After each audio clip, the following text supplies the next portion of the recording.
I need to know everything. Who and the what and the where I need it. This is a very special episode of The Works.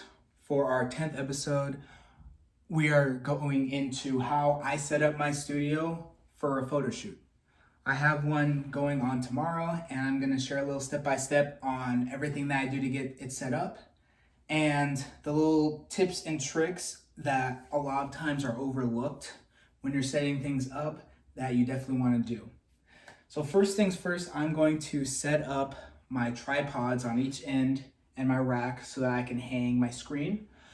For my shoot tomorrow, I'm going to be using my white screen because the clothing that we're going to be wearing is going to be a nice contrast to the white screen. Now, I can switch it easily between my white and black, and you will see that in due time. But for now, we're just going to go ahead and get started.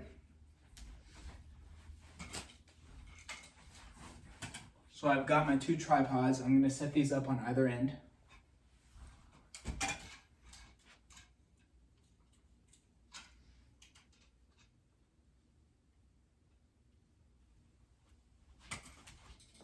And I like to have both my tripods very, very even. So I always set up one at its low without adjusting any of these toggles here, because I want to see where I would be at if I kept them at the same height, because that's obviously a very, very important thing to do.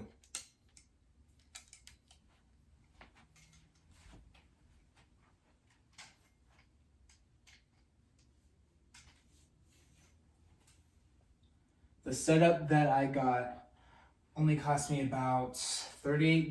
I wouldn't have found it on Groupon.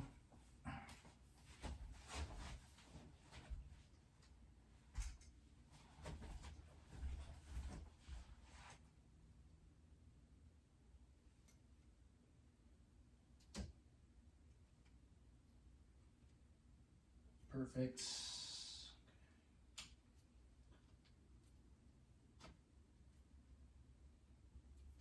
Now from here, I'm going to extend the bottom bracket, the bottom toggle all the way as high as I can, making sure I'm tightening it down as tight as I can possibly get it. And then when I shake it, I'm not hearing any loose sounds, any rattling.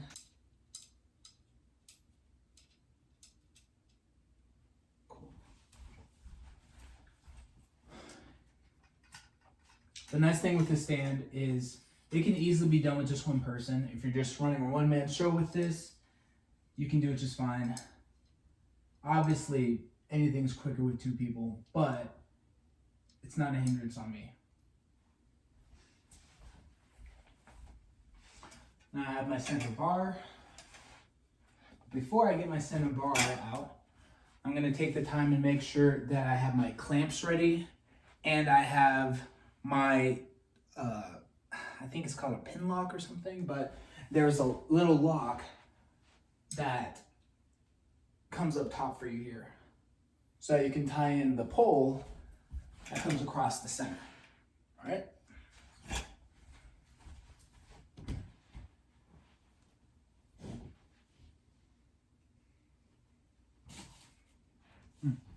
I know exactly where I put them.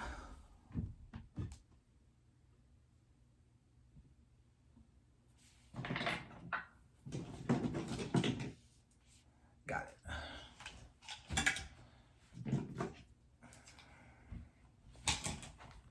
Another thing, make sure you keep everything in one spot.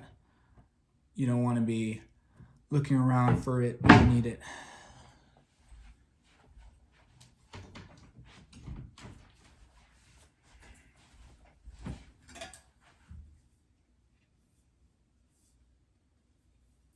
Now with these poles, you have to recognize where the ends are. So here's your one end. Here's the other end. I'm going to leave those on the bed for now. I'm going to just tie in our locking pieces first. So make sure you hear a click. That means you're good.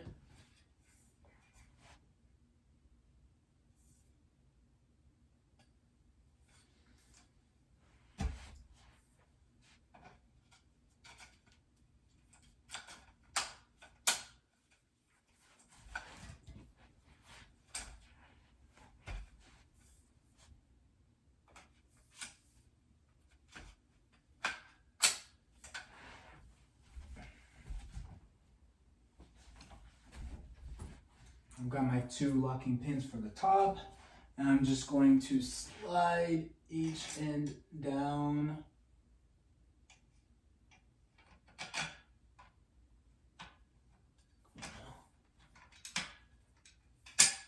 There we go.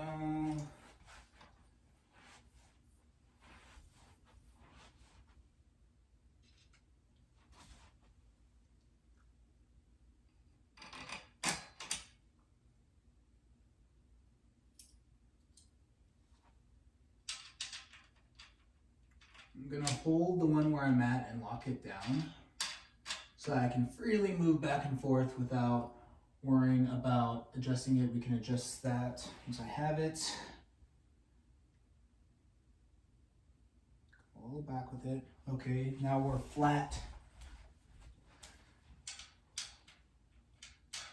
Same thing over here. Now we're gonna bring out our cloth.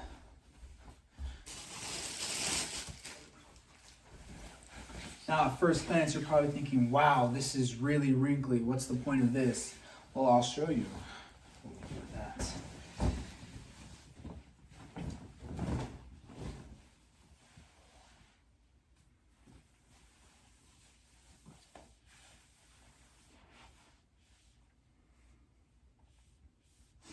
I like to have it at about a quarter down. Reason being is it gives me enough space to pull out the tarp from the bottom so that it can be spread about as long as it needs to. So that's my ideal length.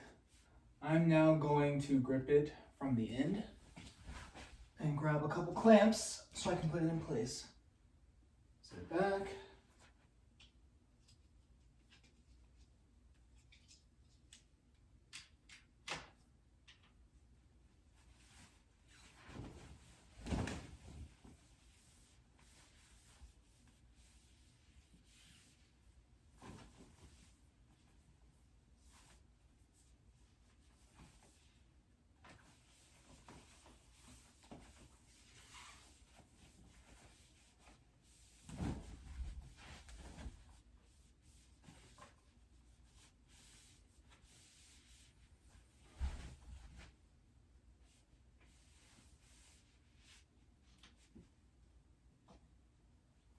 It's not permanent. We're just getting it in place for now.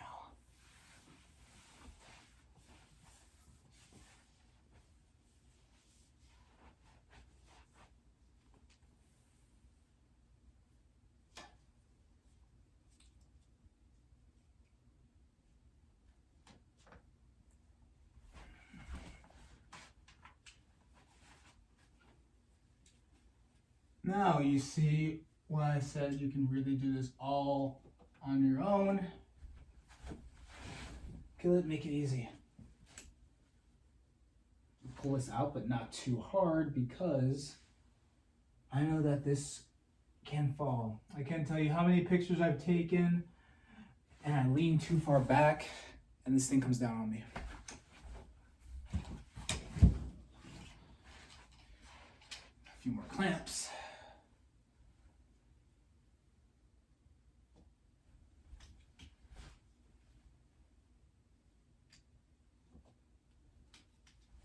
Now, what are we going to do about these wrinkles? Well, first thing I'm going to do is I'm going to plug in my steamer. My steamer that I got for, what was it, $14 at Walmart. Now, when I first get the cloth, they recommend putting it on a flat surface. And what was the other thing they said? Yeah, it was putting it on a flat surface, putting something on top of it, flattening it out by hand. And as you can see, we are doing none of that because it's a waste of time. So we're going to use the steamer and get it done within a minute. Now, while this is warming up for me, I'm gonna keep it there. I'm going to set up my lights.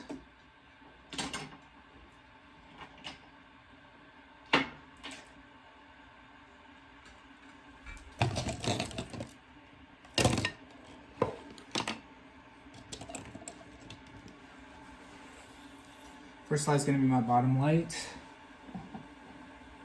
Just give me a little something coming from the bottom.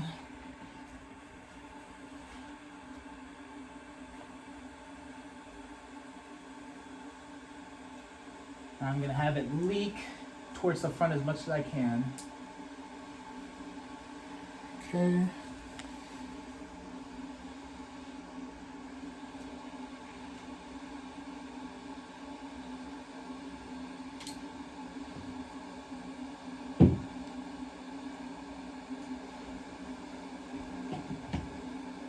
And we've got the ring light. It's gonna come in at an angle. This spot is nice to where we're taking pictures. I could just have it surrounding the phone. And another really great thing about this is you can shift to different shades, different tones. I'm gonna go here.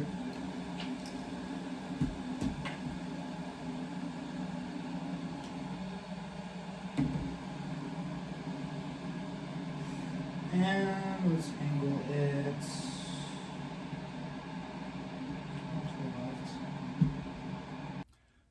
Alright, so to get myself out of the shot shadow-wise, let's try moving this back. It's better, but it's not what I wanted. Here. So you can see the light plays a big factor, am I right? Let's try this. The obvious.